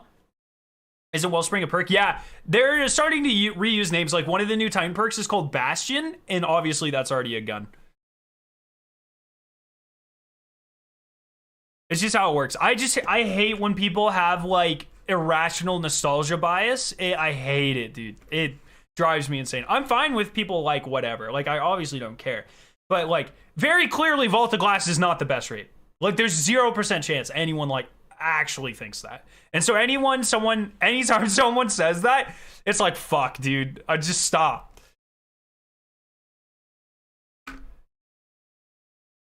Shut up, Scary. You have a clear bias against expired dairy chugging. Make that connection, like, oh, they are using my powers against me. There's the actual Witch Queen symbol, by the way. That's a cool head. The knight pop its super and it has 2 shields. You immediately. I also want to say I really like how they made all of the Hive supers ours but cooler. You know, like they were like, how do we make them more of a threat? They're just cooler. You know, it was like in, if you guys watched like, it's like a really common trope, but let's just take like Iron Fist from the Marvel MCU Netflix series. Like, Iron Fist always has 1 fist, and then the bad guy gets it, and then he has 2. You know, it's just like, they literally did that. It's anytime, like, the bad guy gets the good guy powers, it's like that, but cooler. Yo, Namir, what's up? Thank you for subbing. And so I love that. So, like, Sentinel, Acolyte, or Knights get 2 shields. The Acolyte with, Will Dill, thank you for subbing, gets the Blade Barrage, but he, like, dodges, and then they fly at you. It looks really cool. The Warlock or Wizard Stormcaller just looks better. I cool sword, but mine's better. Yeah, pretty much. Like, I like how they're just like, all right, yours, they're lame. Hive, you know, I love that, dude. You're like, oh yeah, I see that connection, and then it's like, and then you're like, it hits you with those. That's so cool. You're dead, and it's just an amazing experience. The Guardians themselves kind of feel like a fire team that you're fighting against. You got every class represented. Have you seen the armor in the Ryzen Promar? Yes, yeah, we're gonna talk about that. We're gonna talk about that in a bit. When that character. Yeah, right here. Look. So he dodges. He does a hunter dodge. He leaves a trail of knives, like in an arc, and then he fires them at you. That's so much cooler than the dumb shit we do. Fuck, let's watch that again. I have to watch that again. Watch him. He'll like dodge. He'll go like, whoof, and then. The Acolyte, when that character casts, does very similar thing as the player, like. Bro, that's so much cooler, bro. Ah! The Arc Wizard. The sparks go out. It's ready to go. So cool. Oh man, I'm so excited. You are essentially. Whew. Whew. Circles has a page? Yeah, Circles is. Let me check it. Let me make sure nothing else has changed. It's just like a waiting landing page right now, I think. Yeah. So the ARG webpage. Yo, Jeffrey, thank you for becoming a mother chicken. Love your face. Best way to support the channel. Appreciate it. If anyone else in the chat wants to become a mother chicken, ! member. It's just like subscribing on Twitch. You get a really cool raid boss next to your name in chat, green name, access to custom emotes, and you get to help out the channel in the best way possible. Thank you. Yeah, so this is the landing page for the ARG. It's just coming soon. They just actually made it a real web page now. So going to have to play that fight over again. That's awesome. If you're successful in taking down one of these Hive units that are wielding the light, you actually have to go up. Yo, what's up, Jose? That was like one of my favorite things that we were able to do in this game, is just that moment where you crush the ghost. Oh, that shriek gets me every time, dog. I hate that. He's like whimpering. He's like, please don't kill me. And you're like crushing his face. You're like, ugh. He's like, please don't hurt me. I'm just a ghost. Subgifting needs to be a thing. They said it was coming. I don't know when, though. Dilemma. A ghost is your companion, and now suddenly you have one in your hand and you're about to crush it. The first time that's happened. Oh, that squeal, dude. I can't take it. I'm going to have to deafen the game every time. They're like, you know, like you go to like fucking crush it. Oh my God, dude. You're like looking. Yo, Andreas! Andreas Gamer 98, thank you so much. Can we get some hearts in chat for all the new members? Thank you so much. Thank you, thank you, thank you. At your hand, like, I can't believe what I've just Oh done. no! Am I doing this? Should I be doing this? I have a ghost. Yeah, like, exactly. What What is does this going mean?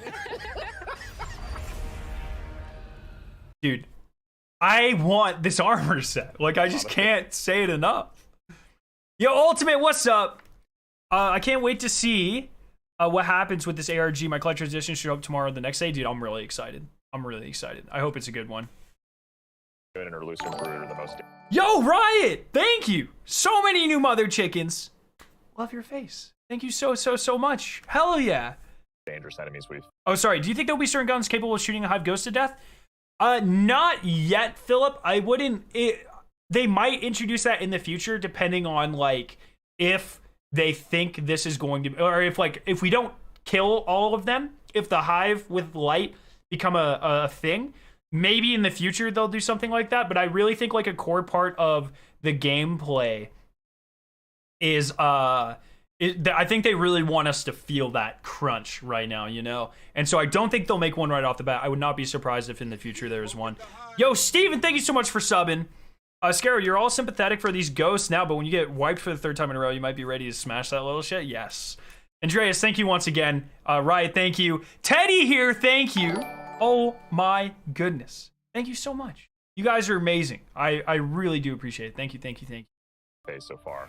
And so we're going to need better, more powerful weapons and tools to fight against that threat. We did a bunch of work early on. Really cool. Looking at various different types of weapons we could add to the sandbox. We wanted to introduce a special weapon archetype that was effective more at a middle range. Hey, Scar, I still can't believe everyone thinks that the Grand Overture is the Season Pass. They might have changed how Season Pass exotics work, to be fair. Yo, Warp, thank you so much, but I do think it'll be like a quest exotic that you have to own the expansion to get. Oh, I'm about to sneeze. Or not? Nope. Definitely. But also had these kind of additional... Sorry, imagine we defeat the light wielding Hive and get their abilities as light aspects. Maybe, dude. I mean, yeah, they did just go through all the work to develop the animations. I wouldn't be surprised if some of our, especially as like Arc and Solar start to get out of the game, I wouldn't be surprised if we get similar abilities. I mean, it says it requires Season Pass. Yes, Teddy, but usually Season Pass exotics, so like this season, if you take like Lorentz Driver, if you're a free-to-play player, if you get to level 35 in the Season Pass, the free track, you can still get it. And so...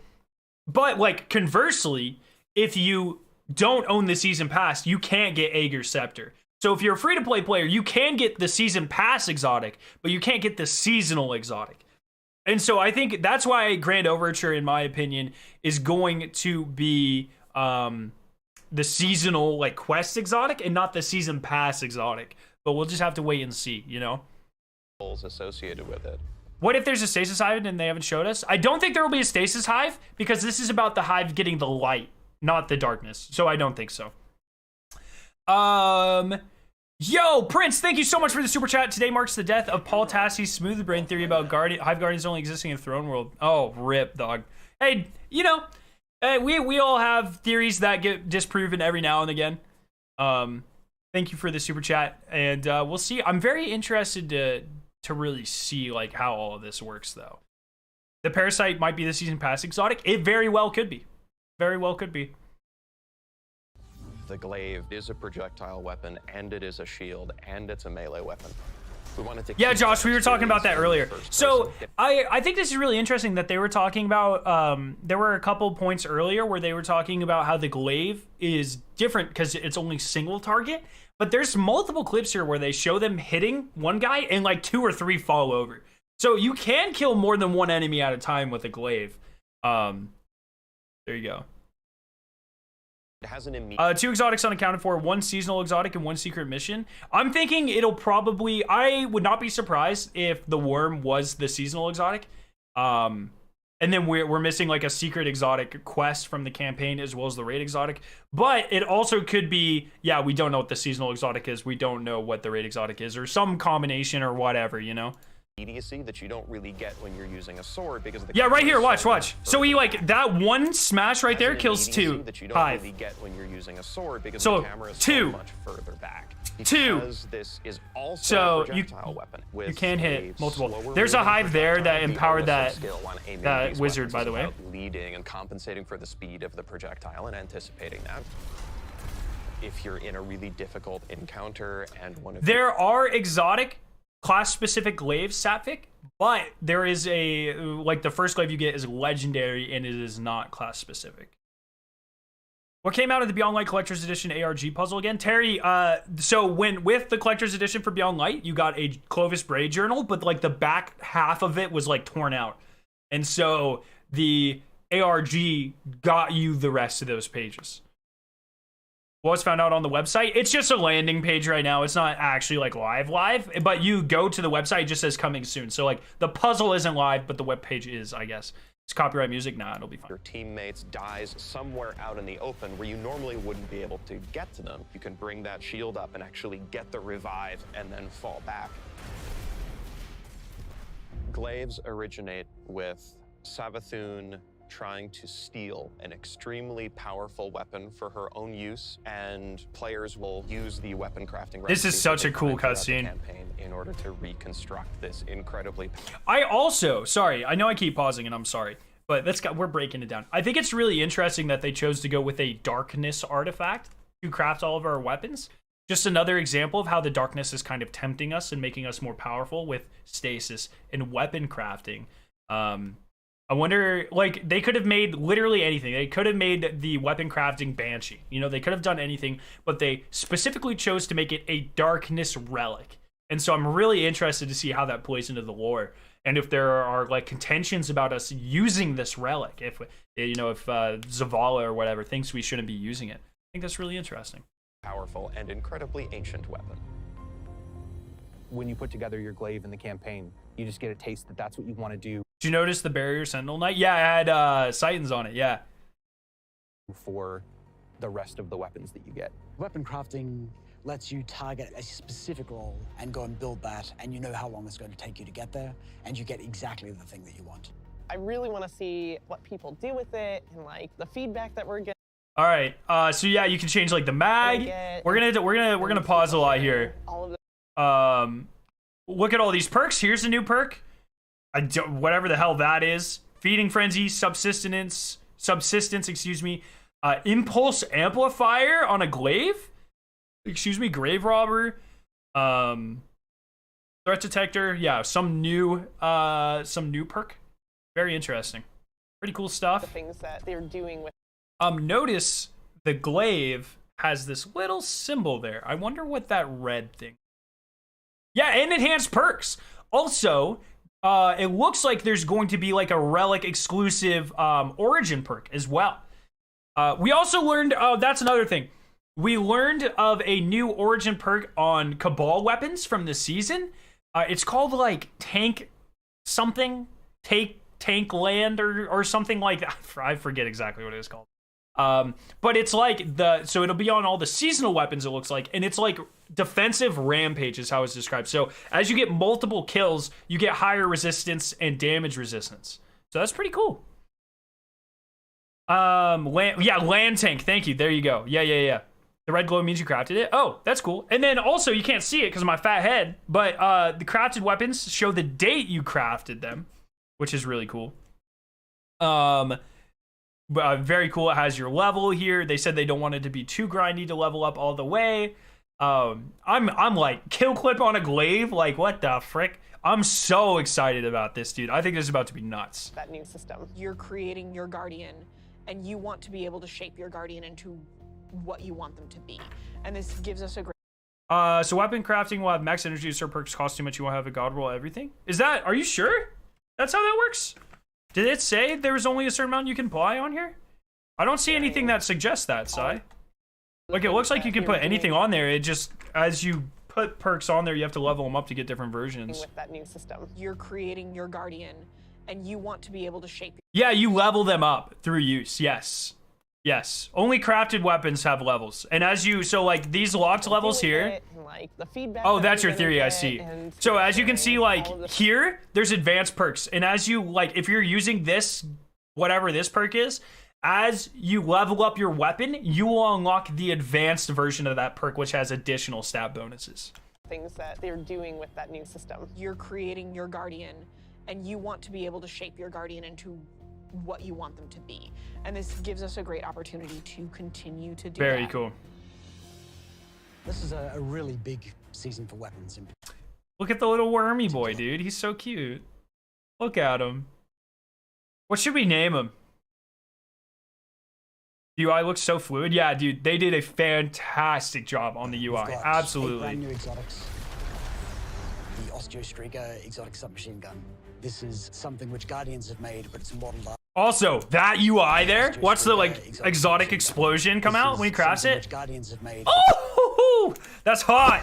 The Osteo Striga exotic submachine gun. 2 exotic perks is normal. I wish we could see what they do.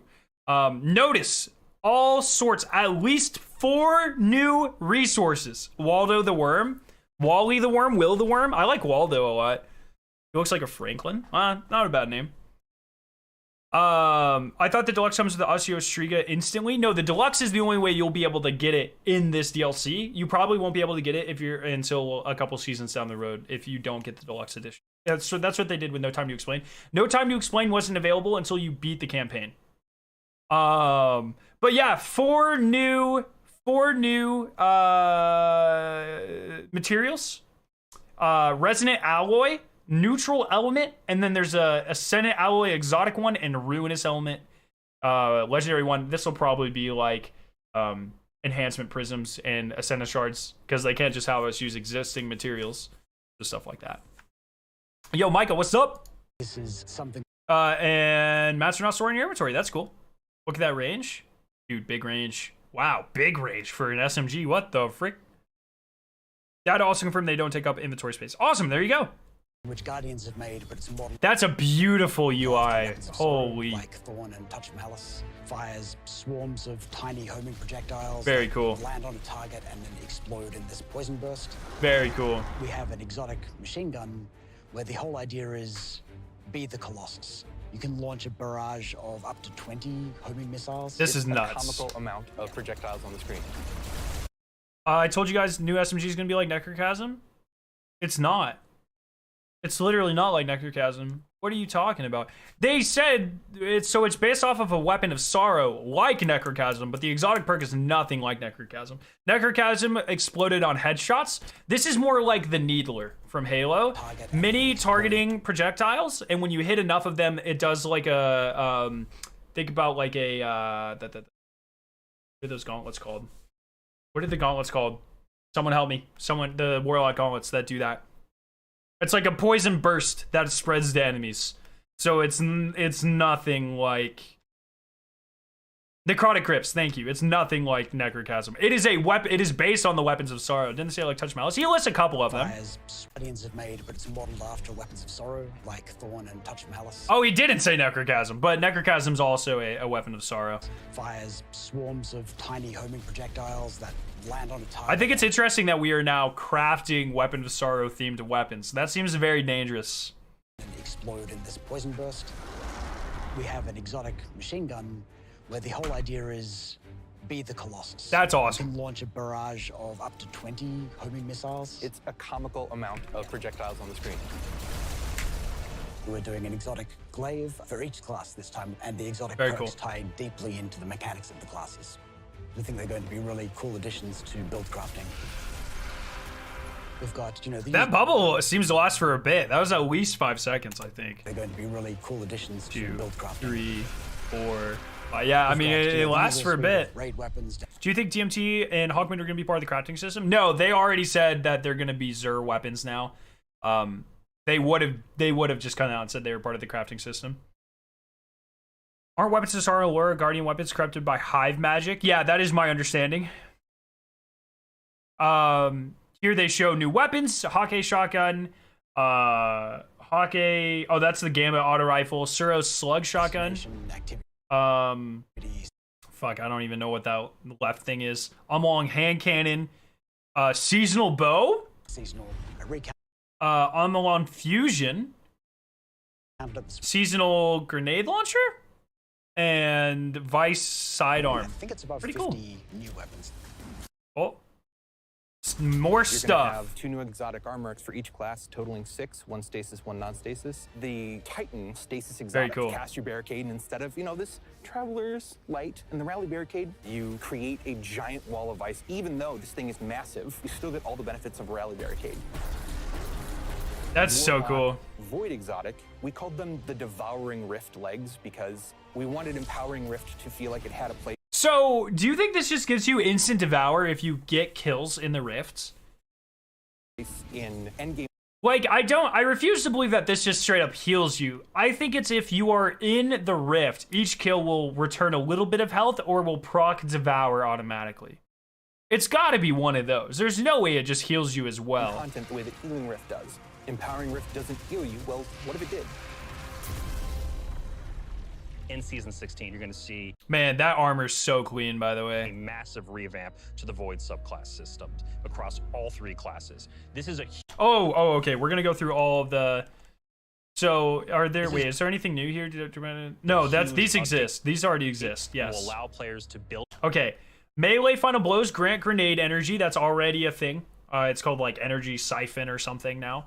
All right, a couple things to point out. There's like 18 grenades, so every voided grenade in the game looks like it'll be selectable on any class.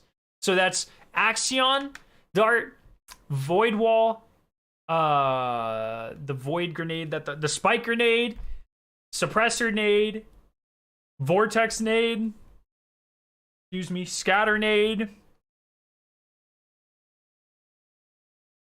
Magnetic Grenade, 7, 1, 2, 3, 4, 5, 6, 7. All 7 of those will be available, it looks like, on every class, which is crazy. It would make Healing Rift useless if you get both healing and damage buff for endgame content. Yeah, but that's with an exotic, keep in mind. Trip Mine is not a void grenade. 7 grenades sold, that's a lot. Yes. Yeah, keep in mind, that is with using an exotic aspect. They've done crazier stuff before. It looks like you could still pick all 3 supers as well. It looks like they didn't drop any of the supers, which is kind of crazy. They didn't show any hunter stuff. I would be willing to bet we might be getting a hunter breakdown in a TWAB. I bet the next TWAB is going to be like hunter focused, so they're doing like warlock and titan stuff here. Maybe not. Yeah, so all the fragments we see.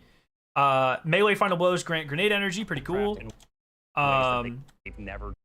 Echo of Remnants, your lingering grenade effects, Vortex Grenade, Wall Grenade, Void Spike, Axion have increased duration. That's pretty cool. Before. Echo of Reprisal, final blows when surrounded by combatants grant super energy. I also think it's really interesting. None of these have any like stat bonuses yet. I wonder if this is an ability of the game where those haven't been decided, or if this is going to be like less stat intensive than stasis. Because like most stasis fragments, I feel like either give you plus or minus some sort of stat. 4 jumps total? Oh yeah. Oh yeah. What the? Do hunters get blink back? What the? Or are we gonna be able to use Stasis subclass if we don't own Forsaken? Stasis didn't come from Forsaken. Stasis came from Beyond Light. One of the things we wanted to do is create a core set of verbs like we did with Chaos Accelerant, Void Aspect, Overcharger Grenade. Oh, that already exists. There you go. Notice there's only 4 out of 7 grenades listed here, so...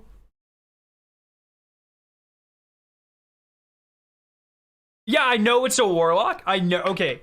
I know it's a warlock. But what if hunters get it back, is what I was saying. Stasis.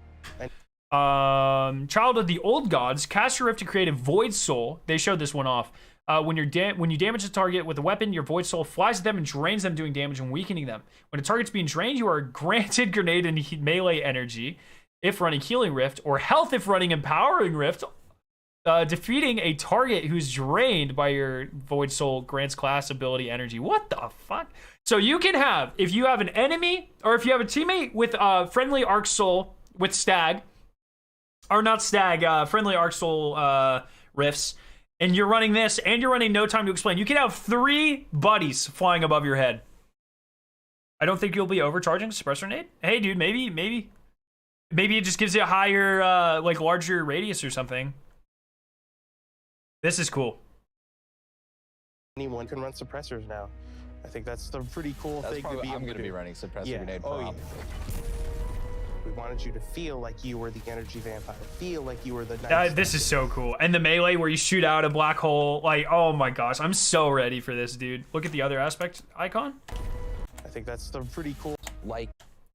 Which one? The hand? We did with stasis. Yeah, so it's a hand. That might be just devour. Anyone can run suppressor. They never show it, but no.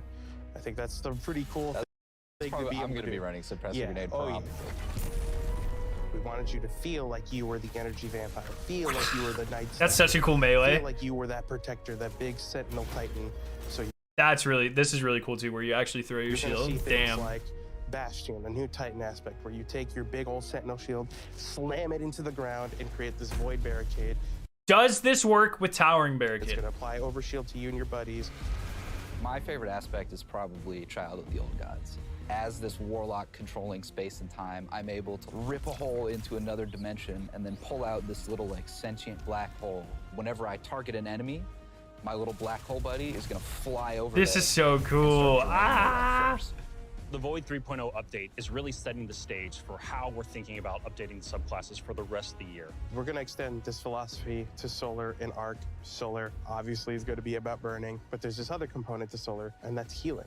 Arc is all about chaining. It's all about lightning, direct attacks, quickness. We're going to take the fantasies that you know and love today. We're going to embellish them. So what you'll see is like all of the new abilities, all the new actions you take, reinforce so that good to the core. Pretty excited about it. What do you think is going to come with this ARG? I'm not really sure. We'll see. Probably an emblem or something, but we shall see. Witch Queen is very much the culmination of the last 6 to 7 years of just destiny all together. And really, this is starting the road to the final showdown. But things aren't necessarily just dark and light anymore. There's a lot more nuance in the game. Yeah, she's totally holding a worm here, dude. Players have something that they're really going to be challenged by. I can't Not wait the for Shriek. everyone to find out what's been going on with Savathun. Like, I'm excited. You Guardians are so clever. Man, I'm so excited for this. From the throne world to the campaign to the customizable build crafting, it all comes together to make Destiny feel really new and fresh. We've got more Destiny. Yeah, wait, just to show it off one more time. Look at this lightning javelin. That'll come back in a second. Look at you throw a lightning javelin. Keep that in mind. Destiny feel really new and fresh.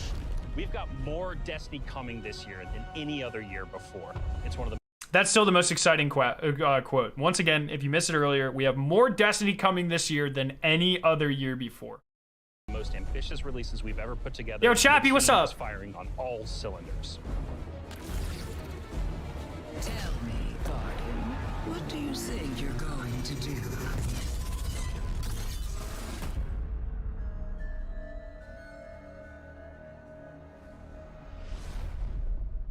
Man, that's so crazy, dog. What the?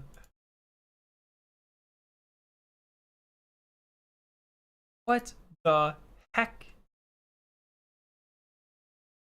And then so the last thing is Bungie tweeted out the seasonal art for Season of the Risen, where you were holding this arc javelin. Also, this armor looks so fucking. Oh my god. Man.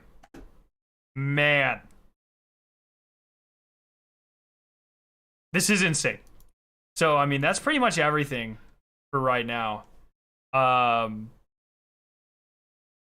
What's cool? Yeah, man. Yeah. I don't know. That's it. We planted way That's pretty much everything. So I think I'm gonna go ahead and end this stream there for right now. We'll be back on definitely Thursday or TWAB, maybe tomorrow. We'll see. Has anyone not had their collector's edition shipped? I'm still waiting for an update. I have not had any update about my collector's edition. I ordered it day one, like 30 minutes after launch, and I have not gotten any updates. No warehouse updates, no shipping updates, nothing. Let me check one more time because people were still getting them a little bit ago. No. Still nothing. So I don't know. So I think that's going to be the end of the stream. I'm so excited for this. This is going to be unbelievable. Do you think Idol kept the light suppressor tag? Oh yeah, I mean they straight up like say she does. So yeah, absolutely. Yeah, man. I'm excited. What do you think that armor is in the picture of the season? I think it's just like the draft armor of like we see the Cabal armor. I think it's like the like concept armor for that.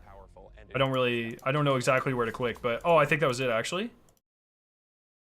Yeah, like right here. I think it's this armor. Yeah, man. All right.